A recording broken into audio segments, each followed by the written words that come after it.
Hello everyone, welcome to Toyeen Talks. Ẹ jẹ́ ká jọ enjoy. But for watching till I'll see you in my next video. Stay safe, stay blessed. I love you all. Bye. So please, Facebook tabati wa 500. I'll start because I don't want to be this thing. I think I will have to go and come back because mo fẹ́ jẹ́ kí gbogbo yín gbọ́ live, kẹ́ gbọ́ voice notes ìyá Mohbad as I have promised. Mo fẹ́ kẹ́ gbọ́ gbogbo nǹkan tó ṣẹlẹ̀. But kí tó débẹ̀ yẹn. So that's why you have to invite people. I don't want people to twist my words. I don't want people to turn my words around. Mo bí a mo ní Bluetooth. Tí n bá lè get Bluetooth. Ẹ̀yin ẹ mú Bluetooth, ẹ mú AirPod sétí. Am I communicating? So that you can hear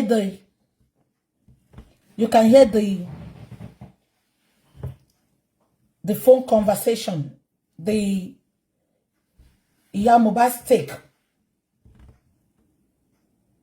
on this justice for Mohbad.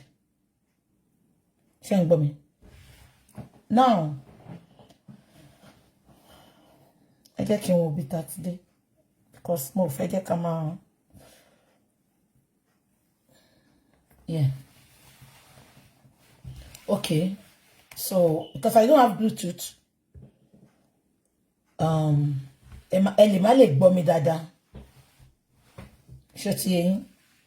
so KB, my brother, how are you? Thanks for the other day, Baba. May God bless you. Yeah. And as I have told you, we are going to talk about what happened yesterday, Shengbo, at the inquest. I've decided that I will not be calling people to tell me what happened. Because ọ̀rọ̀ kéré tí wọ́n bá yọ kúrò ó máa fi nǹkan. Èèyàn kan sọ pé ibo mi dàbí tìyá rẹ̀ mi, tìyá níwẹ̀ ni. I did my bro myself, and this is a thing carat gold. Ìgbà tá dẹ̀ ti di born again sí tá ní bí wọ́n lọ́mọ. A máa wọ ṣeré ńlé ni. Yeah, this is a thing carat gold. This was the mistake I made when I was buying àwọn nǹkan báyìí. So ti yín. Tẹ́ bá fẹ́ ra àwọn 18 carat gold yìí, anything tó bá, this is not gold. Okay, silver lele, wọ́n sì lè pay. Ṣé anything tó bá ti ní stones àbí nǹkan. Ẹ jẹ́ kó máa yọ kan tó tà fún yín. Tọ́n bá tà pẹ̀lú àwọn stones yẹn. Tẹ́ bá fẹ́ tà padà. Ó máa yọ. No, at all. No. You want to see what I'm wearing? It's like a director TV. This is what I'm wearing, Shetty. Emma woke me o je kuje ni o, so this is how it is. It's a direct mixed with organza, Shetty. A direct in the middle, boob tube ni mo wo sínú ẹ̀. Then with organza. A direct mixed with organza ni mo wo. Yeah. Thank you. Yeah.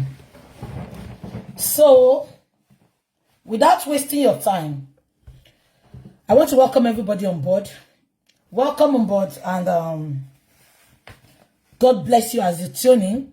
And I want to say, talk about the gold, yeah. So let's figure out gold. Emma ma re to ba ni stones àbí nǹkan tó bá pọ̀ yẹn, because tẹ́ bá ma tuta àbí tẹ́ bá ma share anything, ó máa yọ gbogbo gold yẹn síta. Ó máa yọ kúrò. Sorry, gbogbo àwọn beads, gbogbo àwọn stones wèrè tó máa fi tí bá wọ nǹkan bẹ́ẹ̀ máa fi wọ̀nyí.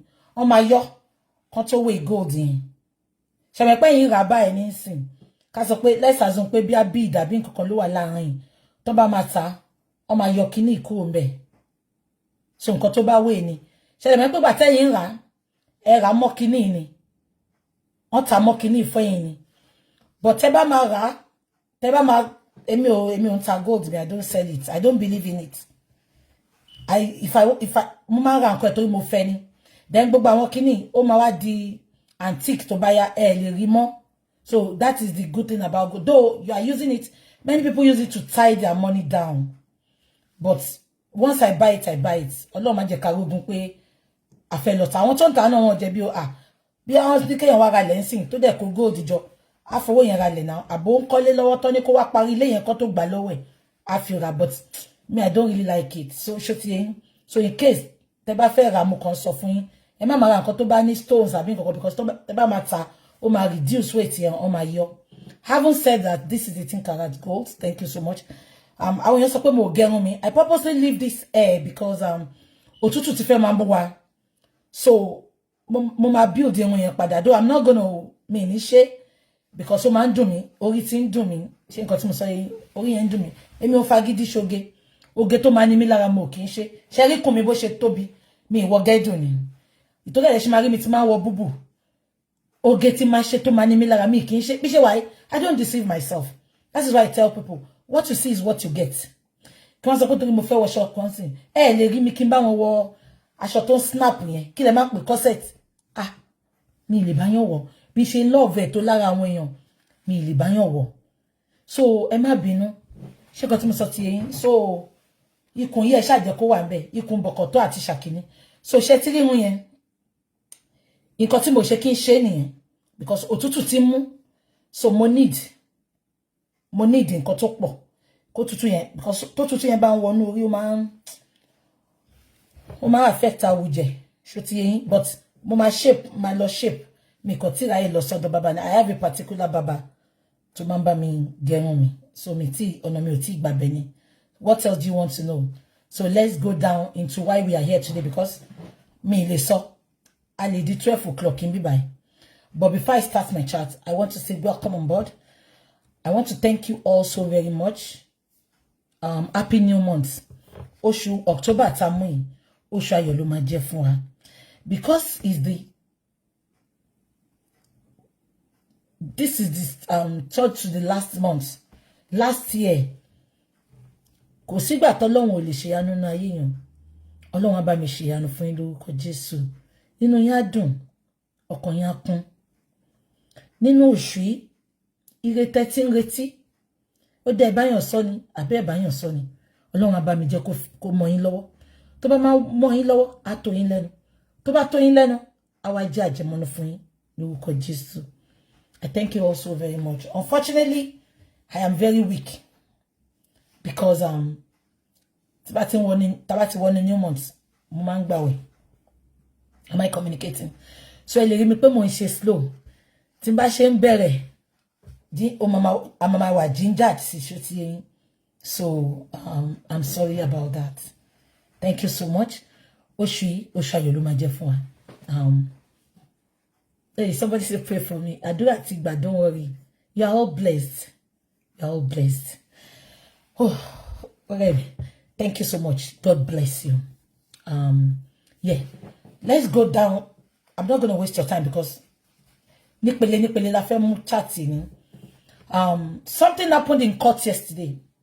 To everyone that went to Corona Inquest to support justice for Mohbad, on behalf of everybody, we appreciate you all. God bless you all. Èmi wa tó bẹ̀rẹ̀ justice for Mohbad. Èmi wa ló máa parí ẹ̀. Ayé lè máa ṣe lásán. Wọ́n gbé gbogbo yẹn go kamari justice. But I'm telling you this afternoon, that justice, we will get it. Am I communicating? We will get that justice. No matter how they want to frustrate us, no matter what they want to do, we will get that justice. Am I communicating? Having said that, we appreciate everyone that went to represent us yesterday. God bless you all. To all my gifters, God bless you all. People went for just Corona Inquest yesterday.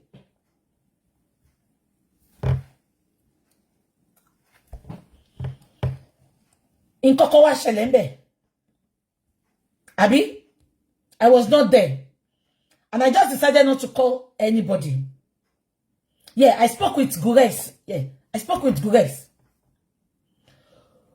Guresi explained what happened there for me. Which Mama pe Gures, but me jẹ́ kí Gures sọ̀rọ̀ jù. Tí Gures bá wá sọ nǹkan tó ṣẹlẹ̀ ńbẹ̀ lánàá. Ṣé ń gbọ́ mi. Tigure bá sọ nǹkan tó ṣẹlẹ̀ ńbẹ̀ lánàá.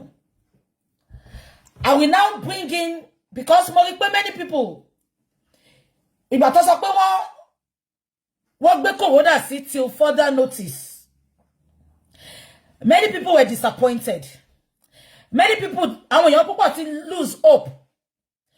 Mo wá gbé pé wọ́n sọ pé Àṣànà, wọ́n nínú Àṣànà ń dùn pé òun lágbára lókè lọ ṣe sún síwájú. Unfortunately, that is not the bone of contention. Abẹ́ gbọ́ mi. Ìtorí pé mo fẹ́ já ìràwọ̀ Àṣànà. Ṣé rí nǹkan tó ṣẹlẹ̀ lánàá? I had to go and talk to my... No, don't cry, please. Don't cry. Please. I might not come out since Lati be ìjẹta ìjẹrin. You all know me. Ìpè tí máa support èèyàn, máa dúró tán ni. Irú nǹkan tó ń ṣẹlẹ̀ sí Mohbad lọ́wọ́lọ́wọ́ ẹ̀. Òun ló fẹ́ ṣe fún VDM, very dark man. I have not met VDM. Peradventure we might not meet. But tí pé èèyàn máa sòótọ́, ẹ wá fi pé lè máa short ẹ up. Nǹkan tí mo ní gbà láyé yìí ni. Àbí kò yé? So tí VDM mo post láti joy. People thought I have forgotten about justice for Mohbad. No, we died there. Kí ni mo sọ? We died there. I'm a dàgbà darúgbó. Mom, ẹ má jẹ́ kí n kó yín pọ̀ because me my intention anybody. Mama dàgbà darúgbó sórí justice for Mohbad ní sẹ́. Àfi tá bá gba justice. Because justice for one is justice for all. Tá bá lè ṣe gbogbo wàhálà yìí. Tí Lagos State government àti Lagos State police tó wá mú jẹ life àwọn mẹ̀kúnnù save mọ́ ní Nàìjíríà. Àṣànà máa fi pé òun lè máa pààyàn ṣeré. Tó bá tún ya amúya Mohbad náà apá yìí. Tó bá ya amádùúrà a kò fi pé òun lè pààyàn nígbà tó bá wù ú. Am I communicating? So that is why tẹ́ bá rí mi pé mo update mo busy ni. Ṣé ń gbọ́ mi? Mo busy ni. Kò ń ṣe ti bẹ̀rù, kò ṣe ti pé àmọ́ nǹkan tá fẹ́ sọ. Ṣọ́rọ̀ mi yé yín. But you will see me updating. Mama update anything tí bá mọ̀. Ṣó ti yé yín. Now, let's go straight to the point. Many went for Corona Inquest yesterday. And mo rí pé many people were disappointed. Ṣé nǹkan tí mo sọ yé yín?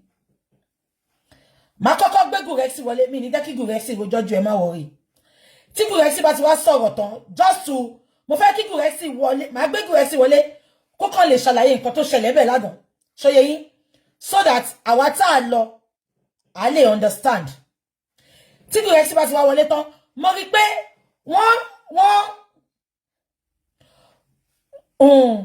wọ́n mislead many people lórí social media. Ṣé dere mi bí ṣe wà yìí? Tí n bá mọ̀ nǹkankan, kàkà kí wá parọ́ fún yín. Tó bá jẹ́ nǹkan tí mo lè explain better, I will try to bring a professional in. Am I communicating? Èèyàn kò ń jẹ́ àwádé. Èèyàn kò dẹ̀ lè mọ̀ tán. But kàkà kí wá lọ pé àwọn illiterate àbí kí n pé ẹni tó máa ṣì wá lọ́nà. I'm going to play Ìyá Mohbad's voice note. Yeah, mi gbàgbé. Mo kí n kọ́rọ̀ mi jẹ́ṣẹ́. Gbogbo ẹ̀lẹ́ máa gbọ́n bí báyìí. Ṣé ń gbọ́ mi? Mo kí n ṣe ẹni tó máa ń kọ́ ọ̀rọ̀ jẹ. Sorry, ẹ ti kó sí mi níkùn. Ṣé kò sí mo sọ yé yín? So, tí kò bá yé mi, tẹ́ bá ní kí wá sọ kan gbà mí. Tí kò bá yé mi, kàkà kí wá tàn yín kí wá parọ́ fún yín, ṣé ń gbọ́? I will go and ask professional. Tó yẹ pé bí professional ṣe sọ yẹn kò yé mi. Màá gbé wọn wá. Òun ló fi dífá fún pé gbogbo nǹkan tí gbogbo yín ṣe lánàá, wọ́n mislead yín. Wọ́n ní Àṣànà ń ṣakọ. Wọ́n ló sọ pé àwọn tó mọ̀ lókè kò ní Àṣànà kò ní dá fún ẹ, kò ní dán fún àwọn tó mọ̀ lókè yẹn. Gbogbo yín lọ́lọ́run máa mú wálẹ̀. Ẹni ilẹ̀ ní gbogbo yín lọ́lọ́run máa mú wálẹ̀. Àfi tọ́lọ́run bá sí lókè. Ṣé ń gbọ́ mi? Kò sí èèyàn kankan lókè. ìtorí ẹ̀ ni mo ṣe fẹ́ gbé barrister. The barrister is a friend of mine. Ṣé ń gbọ́? Mo máa gbé barrister yẹn wọlé. He's based in Nigeria, but he travels all over the world. He understands the message. He is a professional. We want to listen to the professional concerning what happened yesterday in court. Am I communicating? So he's gonna be explaining to us in the professional aspects, not from illiteracy aspect of all of us. Am I communicating? Not unknowledgeable aspects of all of us. Am I communicating? Not because you see us as promoter or as speaker. So, no. So, mo didi lo mu ọ̀rẹ́ mi wá ni. Not from olule profusely aspects. Am I communicating? So, let me bring in Gurexi first. Mi ní jẹ́ kí Gurexi pẹ́ rárá. Kí Gurexi bá wá ṣe ọ̀nà náà nǹkan tó ṣẹlẹ̀ lánàá. So tó bá ti ṣe, I will now bring in the barrister. Tí n bá bring in barrister tán, mi máa wá bẹ̀rẹ̀ chat mi. Because tí n bá tètè gbé barrister wọlé, it might not be available for us again. Ṣé kò tí mo sọ yín? So tí n bá ẹ jẹ́ ká sáré gbé Gurexi. Tí n bá gbé Gurexi, a gbé barrister. Because mo fẹ́ kí Gurexi kó kàn ṣàlàyé nǹkan tó ṣẹlẹ̀ fún gbogbo wa ká gbọ́. Then máa gbé barrister wọlé. Tá bá gbé barrister wọlé, èmi á wá bẹ̀rẹ̀ chat mi. He has to go straight to the point. Yeah, he will. Yeah. Thank you so much. So let me go and call Gurexi. Mbo, ẹ jẹ́ kí n pè Gurexi. Because Gurexi was in court. Ṣé kò tí mo sọ yín? Yeah. So we are gonna call Gurexi now. And so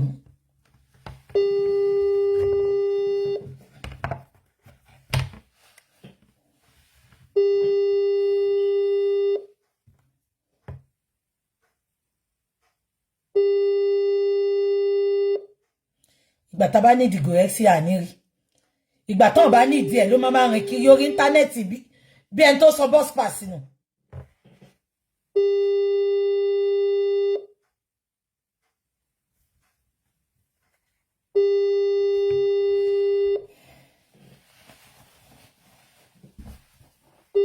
Bẹ́ẹ̀ni, ìgbà tá bá ní di Gurexi ló máa rìn kiri orí íńtánẹ́ẹ̀tì bí ẹni tó sọ nù. Ẹ jẹ́ ká tún pè. Bus pass, ẹni tó sọ bus pass nù.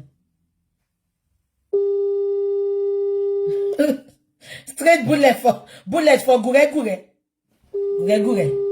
Ṣé bẹ́ẹ̀ pé ní public holiday Nigeria, Gure ti lọ dá nǹkan sára.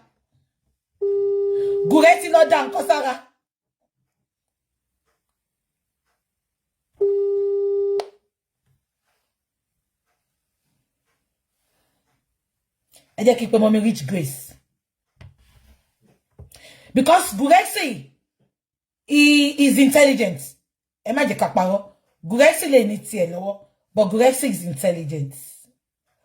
Okay, Arifa. I don't have Arifa's number. I don't think so. Ẹ jẹ́ kí n wò. Mi ní number Arifa, ẹ jẹ́ kí n wò. Arifa. Okay. Mo ti ní. Ẹ jẹ́ ká bí Arifa. Ṣé Arifa ò sí lórí chat?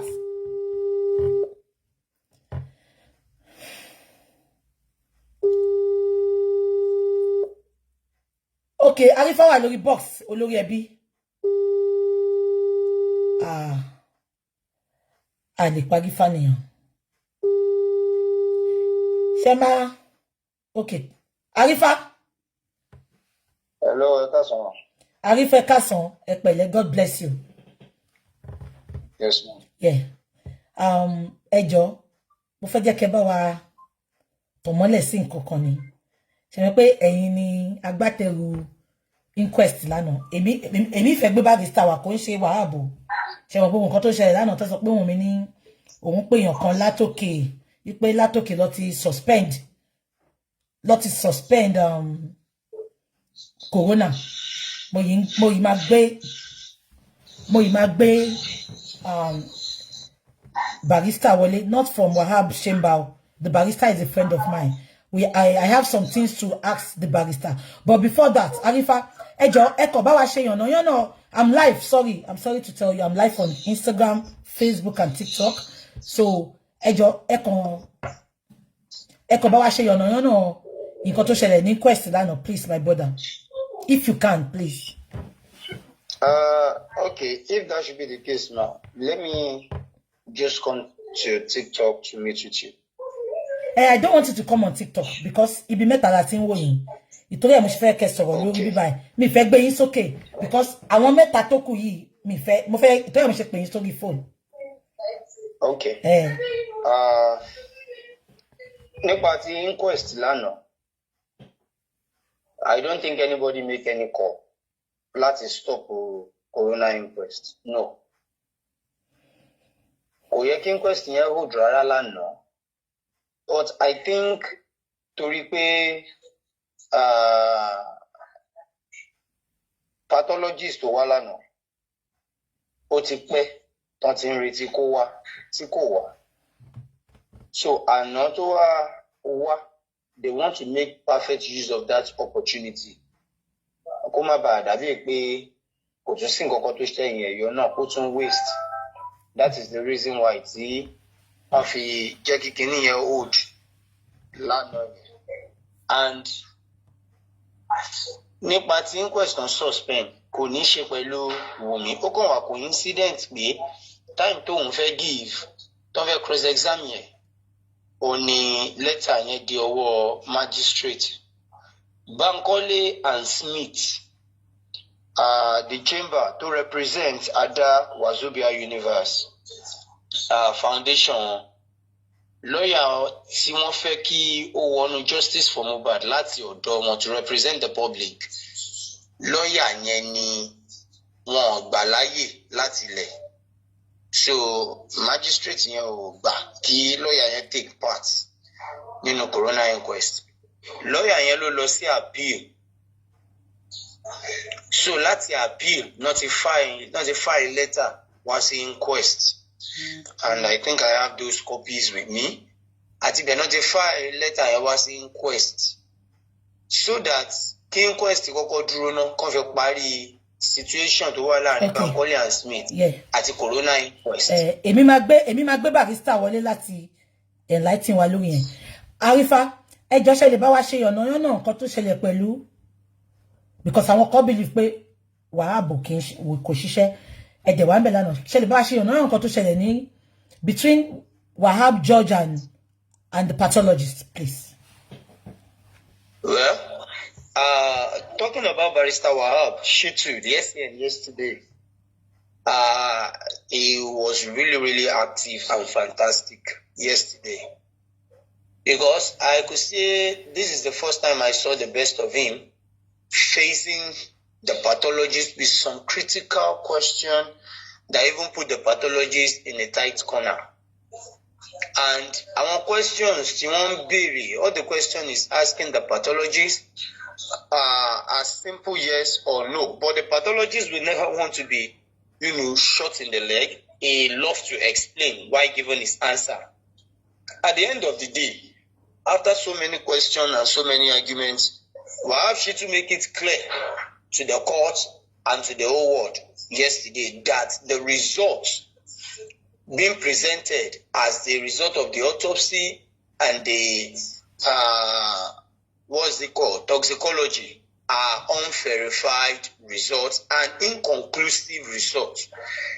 Àwọn wá síta láti sọ fún gbogbo àgbáyé pé the results claims that the death of Mohbad is unascertained. Yes, the cause will be unascertained in as much the remaining text, the result requested for has not been done.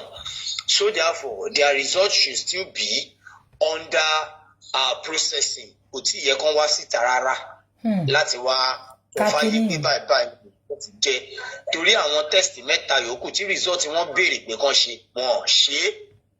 So therefore, wọ́n ti lè rí result. Ìtàn gbé dání yẹn incomplete. Were very, very inconclusive.